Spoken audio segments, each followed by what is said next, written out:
নলহাটি থানার আমাইপুর গ্রামে ছেলের হাতে খুন হলো বাবা, এমনই অভিযোগ। যে ঘটনার পর ইতিমধ্যে এলাকায় চাঞ্চল্য ছড়িয়েছে। গতকাল রাত্রে অর্থাৎ বুধবার রাত্রি 10:30 নাগাদ গ্রামেরই আমাইপুর গ্রামের উত্তরপাড়ায় একটি গাছের ধাপিতে বসেছিলেন তার বাবা। মৃত ব্যক্তির নাম নুরুল শেখ এবং তার ছেলে 24 বছর বয়সী মোশারফ শেখ। স্থানীয় বাসিন্দারা এবং যারা আত্মীয় পরিজন তারা যেটা অভিযোগ করছে তারা ছিলেন, এবং তার ছেলে মোশারফ শেখ তিনি কিন্তু প্রায় দিনই পরিবারের ওপর জ্বালাতন করতেন, বিভিন্নভাবে টাকা চাইতেন।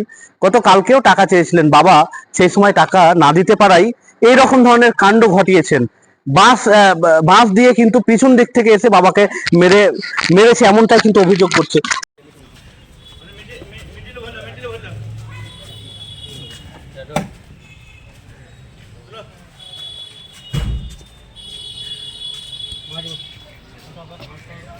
বছর বয়সী একটা ছেলে তার বাবাকে মারলো, ওখানে কি স্থানীয়রা দেখেছিল? হ্যাঁ দেখেছিল। কারা ছিল তখন? তারা ছিল এখানে ফিরেজ শেখ ছিল, প্রতিবেশী। প্রতিবেশীরা আমার মানে সালা হচ্ছে, মানে লব শ্বশুর বন্ধুত্ব ছিল। কেন মেরেছে আপনার মনে হয়? কেন না প্রতিদিনই 10 টাকা 20 টাকা চাইতো আর বাবার কাছে। নেশা করতো? নেশা করতো না, এখানে বিড়ি ফিড়ি খেতো, এইসব করতো। তাহলে বেটা আমি আসছি, ওই আমাদের একটা মোড় আছে গামড়ি, ওখান থেকে এসে তোমাকে 10 টাকা দিচ্ছি, 20 টাকা দিচ্ছি। সেদিন দেয়নি, যেমন এসছে তোকে তেল নিচ্ছিল, ও পেছন এসে পেছন দিক দিয়ে রাত করে। মানসিক ছিল মানে মানসিক তেমন ছিল না। বিয়ে হয়েছে? না, বিয়ে হয়নি। দিয়ে তারপরে সঙ্গে সঙ্গে মারা যান উনি? ওইখানেই মানে স্পট ডেট হয়ে গেছে।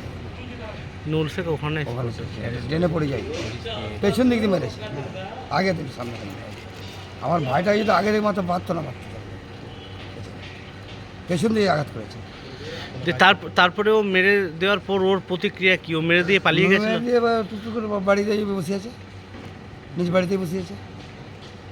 মেরে দেওয়ার পর ছাদে একটা কোটা আছে, মাটির কোটা, সেই মাটির কোটা আছে। তারপরে স্থানীয়রা ওকে বেঁধে রেখেছিল? তাকে স্থানীয়রা আমাদের লোকজন সব বাঁধলো। মেয়ের মার এখন কি অবস্থা? মানে মা তো আমরা সে দেখিনি, আমরা সে রাতে বেরিয়ে এসেছি আপনার কালকে রাত্রে। আর বাড়ি যান? আর বাড়ি জানি। কি নাম আপনার? আমার নাম গোলাপ হোসেন।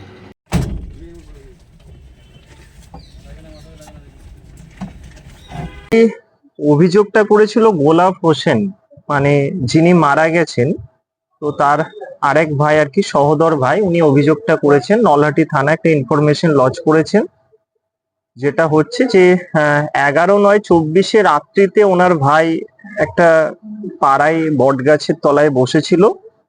সেই সময় তারই ছেলে পূর্ব কিছু হয়তো ফ্যামিলি রিলেটেড কিছু গ্রাজ ছিল, তো বাঁশ দিয়ে তার মাথায় মারে, তো ব্লিডিং হয় এবং সেখানেই তিনি মারা যান।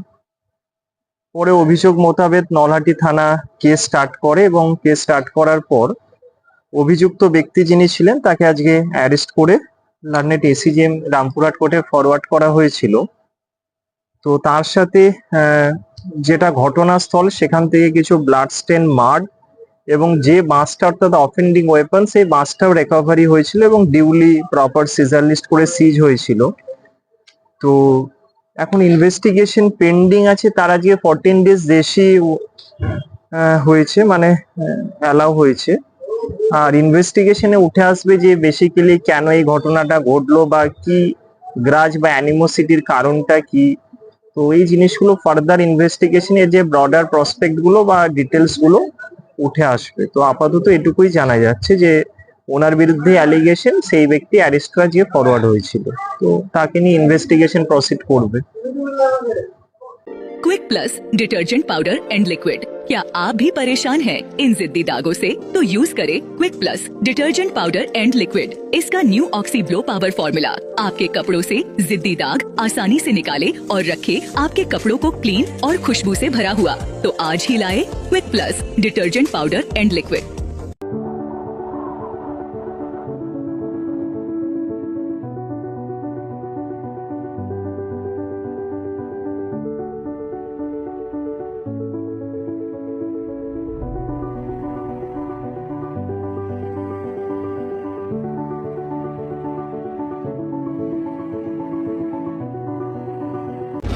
আসন্ন দুর্গাপুজো উপলক্ষে জেড ফ্যাশন দিচ্ছে বাম্পার ধামাকা অফার। শারদীয়ার প্রাক্কালে বিপুল কালেকশনের সঙ্গে থাকছে আকর্ষণীয় offer. 1 piece, top ground, 2 piece, 3 piece pant set, Alia set, cotton Patiala set, cotton pant set. আমাদের ঠিকানা রামপুরহাট মহকুমা আদালতের সন্নিকটে দয়কালী মার্কেট, রামপুরহাট, দেশবন্ধু রোড, বীরভূম।